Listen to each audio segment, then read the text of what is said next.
Well, here's a good question. Can you adjust yourself? Or can your friend adjust you? I guess maybe the best way to answer that question would be to actually look at what you have to actually do to be able to learn to adjust somebody, how long it actually takes for somebody like me, how long it took for me to learn to adjust somebody, and what that actually entailed to be able to do it safely and effectively and actually accomplish what we're doing. Not just crack somebody's neck. I mean, anybody could do that, could crack their own neck. That's not the same as an adjustment. So I'm going to explain, hopefully in explaining this, you will see why. There are a few different things that you have to learn. You have to learn the anatomy. You have to learn how to feel what you're doing.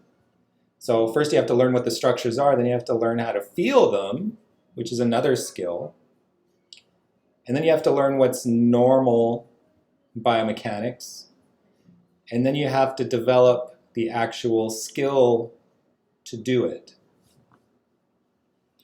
So just for reference, when you go to chiropractic school, for me, I'd studied anatomy as an undergraduate, so you have to go to school for 3 years to learn the basic sciences, and then you go into chiropractic school for 4 years.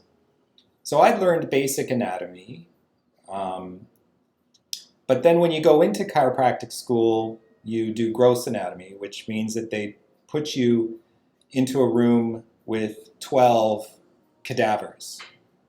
And you were divided into teams of 5 or 6, and each team spends the year dissecting this cadaver, with the exception of the brain, which is saved for neuroanatomy, which you do the following year, you do in second year, to learn the neurology of the brain and dissect the brain. But you spend a lot of quality time, I think it was 6 to 9 hours a week, just dissecting. So in addition to that being obviously it's a high honor to do that, it's also very stressful, and emotionally it's difficult. But what you can see, certainly the experience you get is you also see, because you are learning firsthand about the anatomy, a lot of the things that people will say or that they learned in school, you will see a lot of them that are just completely incorrect. We were taught that the sacroiliac joint, which is a joint in your hip and your pelvis, I learned in anatomy, basic anatomy, that didn't move at all.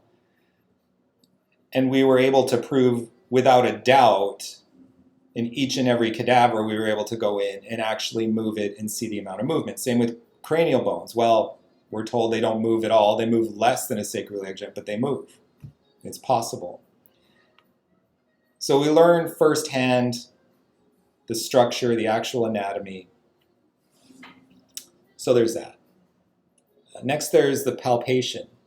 So palpation just means feeling. So when you learn anatomy, now the next step is to learn the biomechanics and the palpation. So I have to actually be able to put my hands on somebody's body and feel, not just know what those parts of the spine are and the parts of the body, but I have to be able to find them now and move them.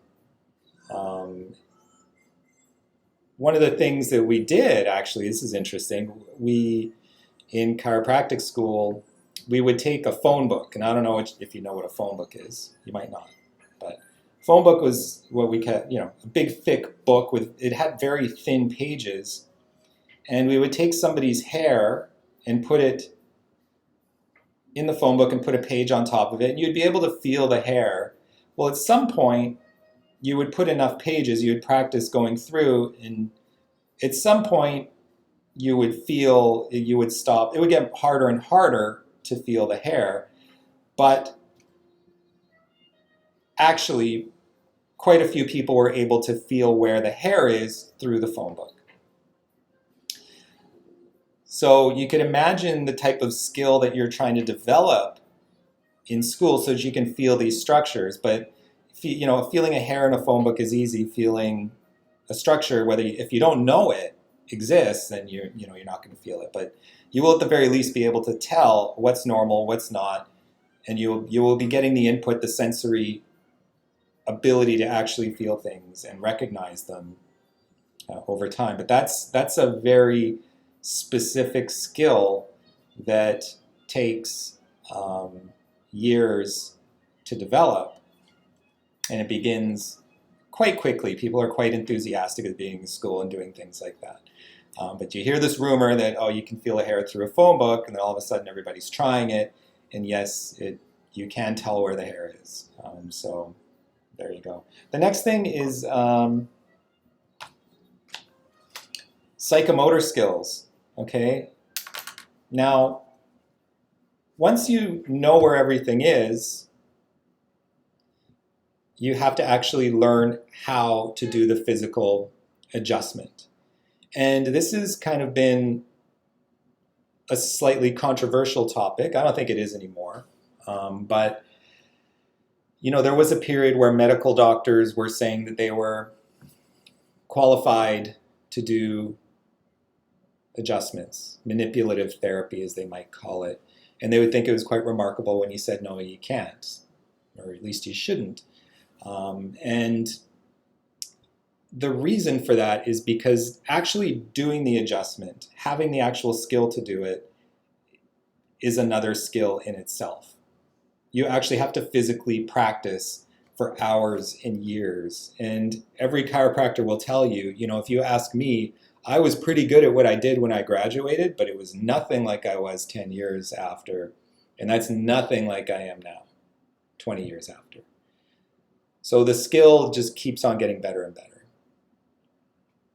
And the main skill, let's say just one of the skills really, is what's called a high velocity, low amplitude thrust. So if I'm adjusting somebody's neck, and sometimes you will go in to see a chiropractor and they're maybe not as, they may be doing things a little bit differently. You'll watch YouTube videos and they're just, it's really awful. But the hard thing to learn, I'm not judging them. I'm sure if their patients like it, that's fine. But the thing that's probably hardest to do is going to be a low amplitude thrust where, it's a very small movement. So it's, you're going into that, what's the normal range of motion, but where it's resisting and it's not moving, you're just giving a little bit of a thrust. And that's usually when you'll get what's called a cavitation, or you'll hear a cracking noise. That takes a very long time to master, let alone knowing when and where to do it. That means screening people, doing orthopedic tests, making sure that it's actually supposed to move that way, and staying within the limits of movement that's actually safe for that person. You can make a cracking noise, but you could also be creating instability, or you could be making a cracking noise and doing something that's incredibly beneficial, what we call an adjustment. When you're doing something that isn't beneficial, that's called assault. So, so there's that. In fact, there are studies done, and I've read studies where, there are orthopedic surgeons, and I can't do surgery. I'm not good with a scalpel. Maybe I was pretty good when I was dissecting, cadavers. Not bad, but I'm not a surgeon, and that's another skill, right? Even though I know the anatomy fairly well, but I've seen orthopedic surgeons, or I've read studies from orthopedic surgeons where they've said, oh, we're testing manipulative therapy or, adjustments to see if this works. And then they'll say, oh, it didn't work. The results weren't good, but they did the adjustments. Well, it's skill dependent, isn't it? If I said, I haven't played basketball since I was in 7th grade. I don't enjoy playing basketball very much, so I haven't played it. If I went to shoot 3-pointers or even free throws, and I did a study saying, oh, let's see whether we should bother trying to do 3-pointers. Well, yeah, I'm going to score 1 in 20, let's say. I don't even know because it's been so long. Let's say I'm going to score 1 in 20. Well, that's on a scientific basis. Well, no, because it's skill dependent. Some people are going to score more frequently than others. And I'm pretty sure that if you haven't had any schooling, I would question the ability for an orthopedic surgeon to have not just the ability, but the desire to actually do that. They've got better things to do than try to adjust somebody, I think. But for a normal person to have that, I think I'd be very suspect if you said, "Oh yeah, my friend is adjusting my neck. He couldn't get it." Something ridiculous. Said something ridiculous like that. It would be like, "So I came to you," and crazy to think that people would do that. But what I do hear a lot of is once in a while, not a lot, but occasionally I hear somebody say, "I usually adjust my own neck. I couldn't get it."